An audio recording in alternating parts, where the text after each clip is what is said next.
I had a grandmother who was visually impaired, and I took her by the arm and helped her out of the house. We were driven out of our house with a rifle. My mother had a small child in her arms and a 6-year-old brother and a blind grandma. We spent a whole month on our way to the Urals. This horrible memory of the forced expulsion from her home has been tormenting Adil Amatova's soul all her life. That day, May 18th, 1944, she was only 9 years old. Almost 50 years later, she and her children returned to their homeland, Crimea.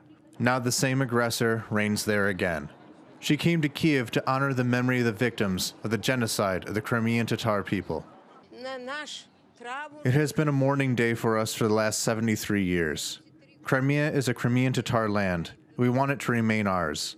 Those who came there uninvited should leave. 70 years later, the disaster came to their home again. Moscow once again controls Crimea. Its repressive policies have once again resulted in the physical displacement of the Crimean Tatars from their historical homeland. All the tragedies and misfortunes of the people have only one source of origin, according to the head of the Mejlis, Rafat Chubarov. All the misfortunes of the Crimean Tatar people that were brought to the Crimean land have only one source of origin, Moscow. In his manic desire to clear Crimea of its indigenous inhabitants and populate the peninsula with Russians, Putin shows that he is a true follower of Stalin, who ordered the total deportation of the Crimean Tatars on May 18, 1944. The sacred right of the Crimean Tatars to live freely on their native land will be restored, finally and irrevocably. The President of Ukraine assured that all possible means and mechanisms acceptable in the civilized world will be used to do so.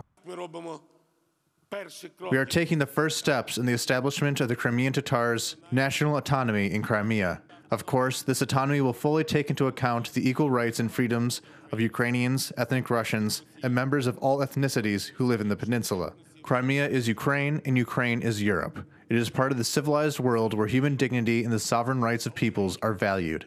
Ukraine is now finally breaking from its post-Soviet past. The country is now attaching itself to its neighbors to the west and looking towards European values and norms, as Poroshenko stressed. Ukrainians hope that Crimea will be able to join them on this journey.